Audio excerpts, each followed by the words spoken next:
February 10th, 2019, Sunday, 2:52 p.m. My name is Two Large Vodka Red Bulls on a Sunday, and welcome back to another episode of Slopfest. It's your weekly dose of weirdness where we take strange people, strange events, and strange behavior. We slap it under that microscope and say, hey, that's weird.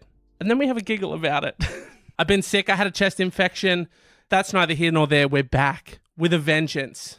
Filled with vengeance and rage. Got, just a sea of wonderful stories for you this week. Want to kick things off with a bit of a brazen thief. We've all stolen something in our life. Tell you what mine was. I've never stolen from a shop or anything like that. Pretty boring in that regard. I say boring, just like, don't steal shit. But anyway, I was a kid. Am I really telling this? Sure, why not? Fuck it. When I was a kid, I was like, I think like 6 maybe, and my parents were looking for a new house, and we went to this other house. There was a family living there, and they were like, they've got a small child, our small child, go and play with him. So we're playing or whatever, and he had this tool set, and one of the items was a yellow plastic bolt. And I took it. Didn't feel good about it. But got rid of it as soon as I got home too. Couldn't stand the guilt. There was very much like a telltale heart. It was rattling in my pocket. Ooh, the horrors that I've committed. That's such a lame... Going to be a lot of coughing on this episode. That is such a lame, steal story. But it's the only one I got. I'm sorry, it's the only one I got. I should have made up something more badass. I stole a Fabergé egg from a bank vault one time in a heist that I'd done. No, very boring. Just took a single yellow plastic bolt. Felt awful about it. But we've got another brazen thief here from Nice in France. A thief is facing 4 months in jail after he attempted to scan a brand new PlayStation 4 console as a piece of fruit. You get to the self-service aisle and you might forget to scan something, you've I didn't scan the 15-cent bag, I forgot about it. You get a piece of fruit and you scan it, and it's a PlayStation 4. You've all been there. You've all been there, you've all done it. Don't pass judgment on this guy, you've all done it. According to the French publication L'Est Républicain. Oh, that one was way better. Oh, God. According to the French publication L'Est Républicain, the man took... Don't you hate when people do that? Just say it. Just say it how you would say it. When... Okay, I know I'm getting off track here for a second, but when people are talking normally and they're like, yeah, so gonna go ahead and dice up these mushrooms here, and then I'm going to shave some Parmigiano Reggiano. It's like, where did that come from? Why'd you say it like that? Am I the only one that has a gripe with this? People just really fucking butter, or they cake on that accent when they say just certain things. And it's like, just say Parmesan cheese. Or just say Parmesan. Just say Parmigiano. Even though that sounds so fucking trashy to say it like that. But you know what I mean. People really just cake on that accent. Yeah, thinking about having some pasta tonight. Just going to make it up myself. Got to head down to Coles and get some eggs so I can make some farfalle. It's like, calm down. Calm down, all right? Let's get back to this PlayStation thief. According to the French publication L'Est Républicain. That's right, I did it again. Sue me. The man took the PS4 to the fruit department, weighed it, printed out a label, and scanned it at the self-checkout. Easy as that. He put a $14 sticker meant for fruit on a PlayStation 4 worth $543, giving him a substantial and almost impressive discount. He walked away unnoticed, sold the item for $160 to pay for a train ticket, and almost got away with the heist. That is until he went back to the same store. Come on! How many movies do you have to watch? Stop returning to the scene of the crime. That's when you get busted. He went back to the same store the very next day and was caught by police. Well, no shit, mate.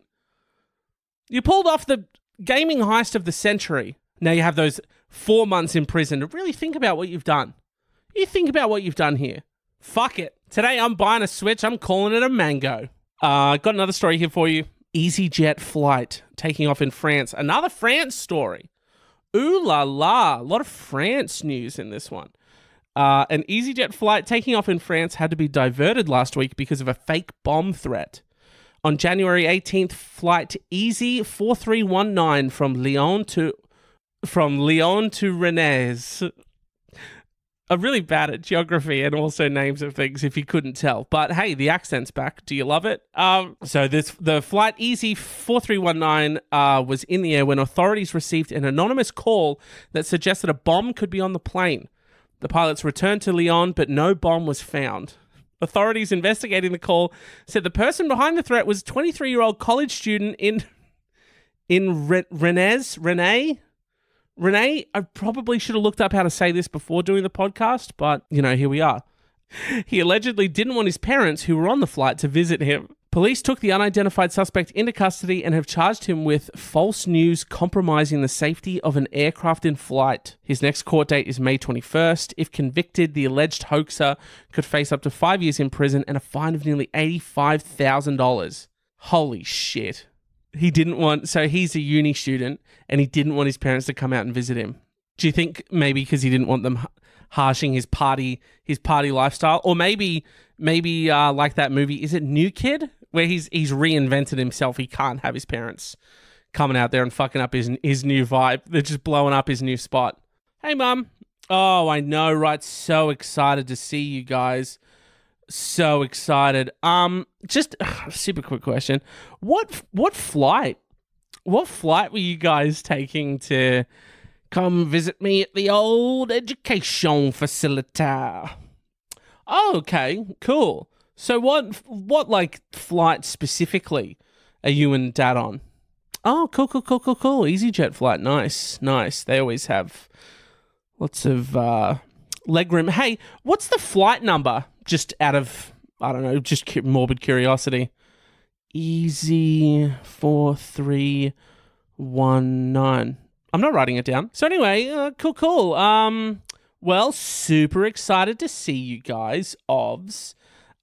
Definitely will see you soon. Hope the flight goes off without a hitch.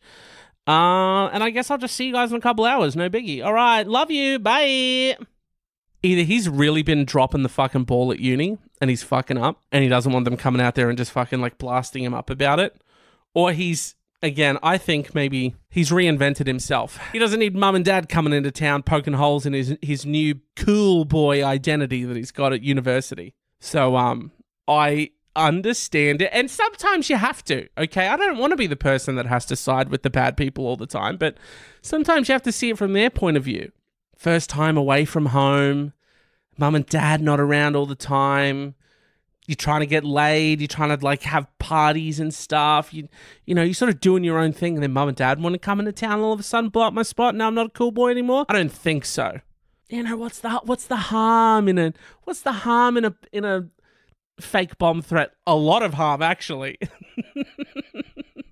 A significant amount, it would appear, because $85,000 fine and 5 years in prison. So maybe you really will be living that bad boy lifestyle, just not how you want it to be. A former stripper turned regional sales director for Insys Therapeutics Inc. gave a doctor a lap dance during negotiations, persuading him to prescribe an addictive fentanyl spray, a court heard today.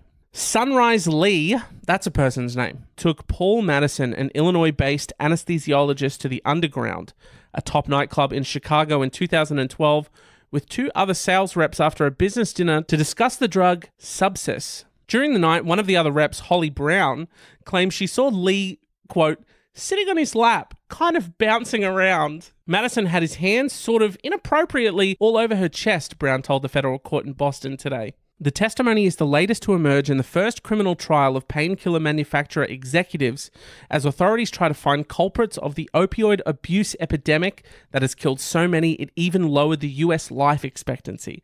Holy fuck. Madison, who received at least $70,800 in speaker fees from Insys, was convicted in November in another unrelated case for taking money from insurers for chiropractic operations that he never performed. But now he is one of a handful of doctors at the center of the Insys case, which is just beginning to unravel. According to prosecutors, the doctors were targeted with bribes to push Subsys on patients without a prescription. Subsys is a highly addictive, under-the-tongue spray only approved by the FDA to treat cancer pain. But prosecutors say doctors prescribed it to patients without cancer, allegedly after receiving payments from Insys. Those alleged payments, dinners, and other persuasive gifts, prosecutors say, came from Lee, as well as Insys founder and ex-chairman John Kapoor, as well as Michael Gurry, Richard Simon, and Joseph Rowan. The executive's lawyers insist everything described in this case was above board. Oh, what? Come on, Your Honor, I find it preposterous, quite frankly, that a couple of free, bouncy, grabby strippy-doos can't just be part of someone's remuneration package. Your Honor, I don't want to live in a world where strippers can't be used as a form of gratuity. Okay? I won't have it. Payment should be able to be given with strippy-doos, okay? What kind of barbaric system are we living in where you can't offer someone a lap dance and money and bribes? I mean, money in exchange for forcing drugs on people that needs a prescription but without a prescription. What's wrong with that, Oh, legal red tape, right, guys? They say doctors are allowed to prescribe medications for off-label purposes. How off-label are we talking here? Take twice a day with food as required, blah, blah, blah. Please see your doctor for refills. Yeah. But nothing on here about the gratuities and the money and the strippers and the lap dances and the such. Well, let's just say that that's above board, first of all. And second of all, I'm allowed to prescribe it for off-label purposes. The label says strictly for cancer pain only and for nothing else. Yes, I'm aware of that. But when you squat down for like a minute, does it hurt your legs? Okay, you can have it.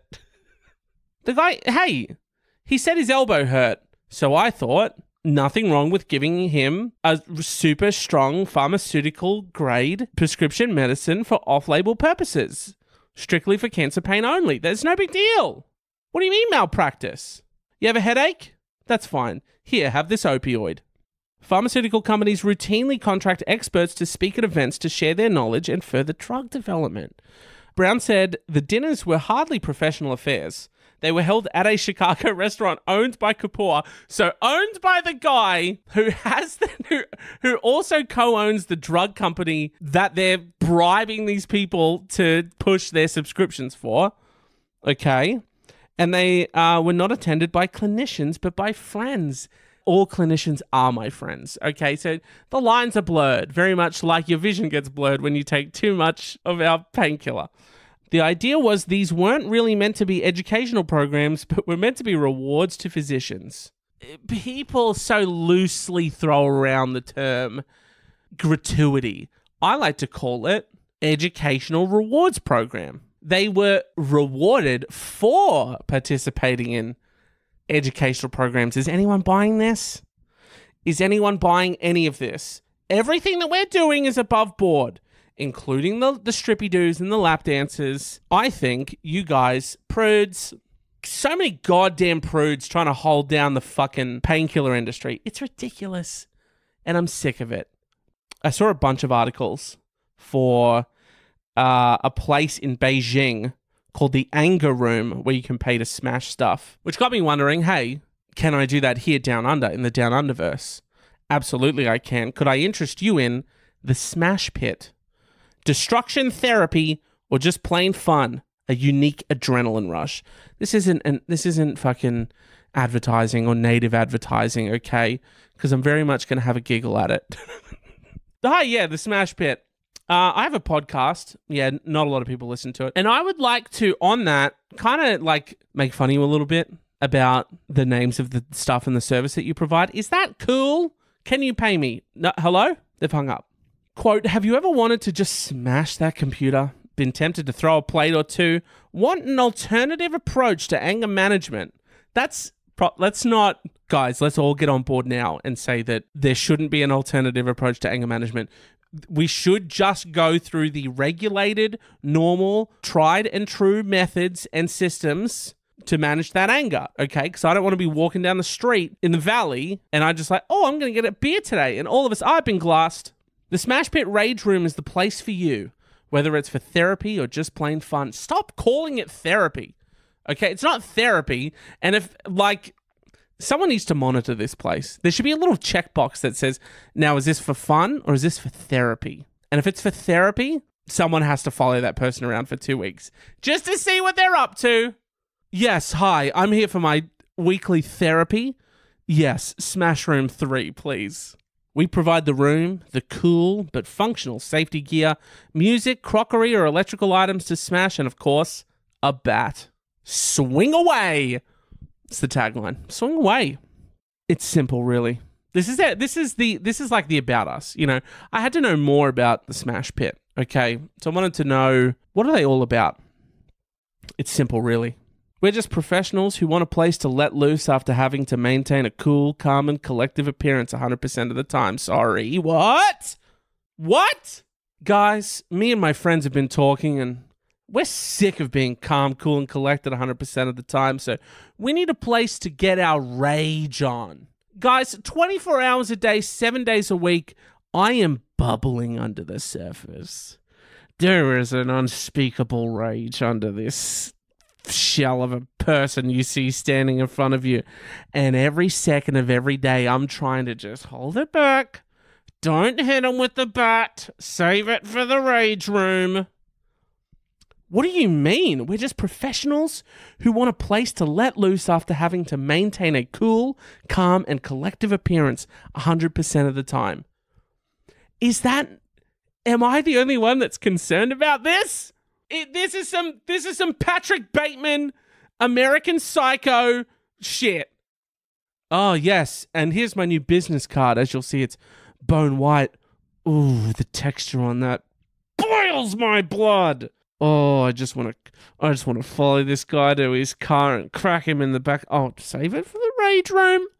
Save it for the rage room. In today's world, we deal with stuff we can't control, right? Okay, I guess. The printer playing up is an old favorite of ours. Okay, I didn't read this far. They've put in the frustrated sounds, so I'm going to read it verbatim. The printer playing up is an old favorite of ours. Ugh! What about when you can't catch that Pokemon? Ugh! But we still want to be safe. Holy shit. You know when you're at work and you've got to keep a cool, calm, and collected. Oh, it pisses me off that I've got to stay calm and collected 100% of the time. Yes, I want 3. Oh my God, it only printed out 1 copy. That's fine. While I wait for the printer to sort out what it's doing, I'm just going to catch this Clefairy. Oh, it didn't catch it. I'm about to kill. But we still want to be safe. You know, we're filled with rage, but we want to be safe from these people. Lock them up. We mean you can't just go around smashing stuff out there in the real world. Yeah, I mean, you can. It's advised you don't. Everyone would prefer that you wouldn't. So we made a place where it is acceptable to get a bit loose and relieve some stress. So we made a place where it is acceptable to get a bit loose and relieve some stress.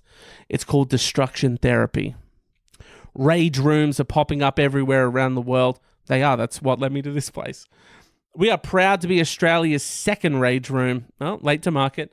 And where better place for a bit of therapy and fun than the Sunshine Coast in sunny Queensland, only an hour north of Brisbane. Sunshine Coast? I've been to the Sunshine Coast. Let me lay out the Sunshine Coast for you. Daytime, everyone, lovely. You go into, like, my limited experience, okay? I have a friend who lives on the Sunshine Coast, so I've been there a few times. Now, during the daytime, it was wonderful. Everyone was polite, really nice, so bubbly and friendly and so great. Then we went out to a bar/club at nighttime. And it was like everyone was making up for the fact that they were happy during the day. It was the tension everywhere was crazy. The tension was scary. I'm a big dude. I can hold my own, okay?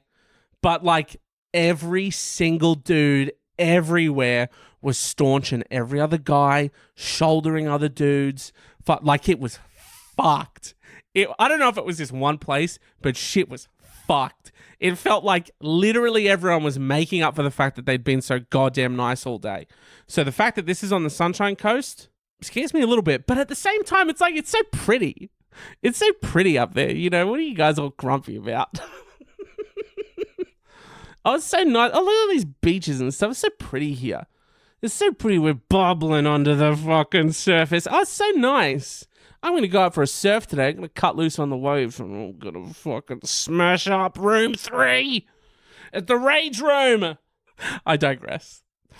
Our mission here at the Smash Pit is for you to leave relaxed, happy, and exhilarated. We can do that by providing you with some Smash protection, a bat. Every time they write a bat, it's all in capitals with an exclamation mark. It's concerning. Maybe some tunes, Barry Manilow if you're going through a breakup. What? And a crate of items to smash. Now we've got some packages to choose from. We've got the classic smash. That's $39. That's a single crate of items. You get your safety gear and up to 10 minutes in the pit. That's an 18+ event though, and that's only one person in the pit at a time. Because we do value safety here, guys. There's only one person in the pit at the time, all right? There's the Super Smash, $55, the perfect smash season. 1 crate of items and 1 electrical item, safety gear, and up to 10 minutes in the pit. Our most popular session. Of course, 18+, only one person in the pit at a time. The Breakup, $99, and that's for 2 people. The Mega Smash, which is $177, that's for 4 people. And the BYO Smash for $33. So, you know, maybe you've got your own stuff that you want to smash, but you just need a smash zone.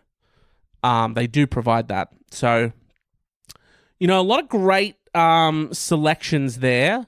A lot of things to be concerned about as well. But hey, you know, you live and you learn, you love and you live, and you bubble under the surface until it all just fucking spills out. But hopefully you're in the Rage Room when it does. I got some honourable mentions here. These are all from Bellingham, Washington. Shout out to my wonderful friend Colin, who lives in Bellingham, Washington. Bellingham, Washington is filled with some wonderful misconnections, and that's why I frequent it. In Trove after foe. You recognized me in Trove around 5 p.m. on February 1st after we both ate at Faux 99. I said, good eyes. But what I really meant was, beautiful eyes. I would love to see them again.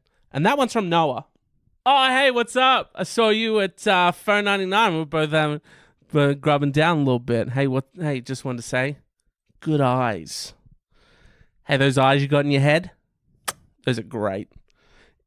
Those are some great eyes that you got. Fuck! I meant beautiful eyes. Fuck! Should I correct it? I've already said it. Fuck! It's okay. I'll just write it on misconnections when I get home. Hey, I'm sure you get this a lot, but I just had to stop and say, good eyes. Oh, man. Terrifying. It's terrifying to be a woman. Never chasing again. I'm not going to chase anyone ever again. I'd rather make friends with the world. I'm going back to the old days. You can chase me if you want, but I'm fast, so I don't recommend it. Though it will whip you into shape, so it's up to you. See ya. Fuck the new days. I'm going back to the old ones. I'm not chasing people anymore. You can chase me, but I'm fast. Try and keep up. Oof. That'll whip you into shape, but whatevs. Bye. Winco self-checkout. Winco is a grocery store in Bellingham.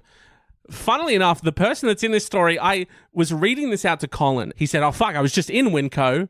And then I described the person in this to him. And he's like, I saw the guy. So I'm going to... I'm going to see if Colin can go into the Winco, show this guy the misconnection, and then just get his feedback on just his take on it. What he thinks about it. Here it is. Winco self-checkout. I just wanted to appreciate this adorable, great work ethic having, positive attituded mountain of a man that I want to climb like a monkey. I bet he's the nicest guy too. Bet his piggyback rides are literally the best. Wish I wasn't moving in 6 months. He's probably married with a beautiful family anyhow. Literally my favorite reason to visit Bellingham. Bellingham is it's like a coastal town, lots of forests, scenic views. There's a lot of like cool like antique shops and cinemas and like theater places. It's like a quaint little university town. It seems very fucking cool. Of all the things that you could possibly want to visit Bellingham, Washington for, well, what do you like to visit it for, Jeff? Well, love to get out into the wilderness, head up on the big stretch of the mountainous roads and be half in the forest, but you peer out and you see across the beautiful like water, and it's just wonderful. It's magic. I love that. What about you, Mary? Well, there's this really big fucking guy down at the Winco that I want to climb like a monkey, and I bet he's got kids, but I don't give a fuck. He's my favorite reason for coming here. I love that. I love that that's your favorite reason to coming to this quaint little picturesque town. And there's a dude down there. Oh, I want to get all over that shit. But yeah, I'm gonna see if I can get Colin to go in there and talk to the guy, because I need to know that guy's reaction to this. Want to climb him? I just love the description as well. Adorable, great work ethic, having positive attituded mountain of a man. That's going to do it for this week. Thanks for coming and hanging out. Head over to slopfestpod.com to get more in-depth show notes, images, and the custom artwork for this and previous episodes. Slop a follow on the socials to be notified when new episodes go live. And while you're there, you can also shoot me a message. That's at Slopfest Podcast on Facebook, Twitter, and Instagram. Or you can email me, slopfestpodcast@gmail.com. I reply to all messages, DMs, emails. Come have a bloody chat. Let me know, your thoughts. Or if you've got some weird news stories as well, people like to send them to me on the Facebook. So wherever you want to send them in, if you've got a weird and wacky news story that you bump into, shoot it my way. I would very much appreciate that. But yeah, come have a chat. Come hang out. Throw a review on whatever podcast platform you happen to listen to this show on. Would super appreciate it if you told a friend about the show. Word of mouth is the best way to get podcasts to spread. I feel, at least. That's how I find all my shows. I just ask people who listen to podcasts. But anyway, feels good to be back. Still a bit sick, but I had to do this one. Was excited to get this episode out. Come back for episode 18. And, I'm just having a blast making this shit. And I appreciate you coming and listening and hanging out and writing in your messages and liking the posts and sharing with people and all that good stuff. I really do appreciate it. So thank you. Yeah, this has been episode 17. Come back for episode 18. And I'll see you next time.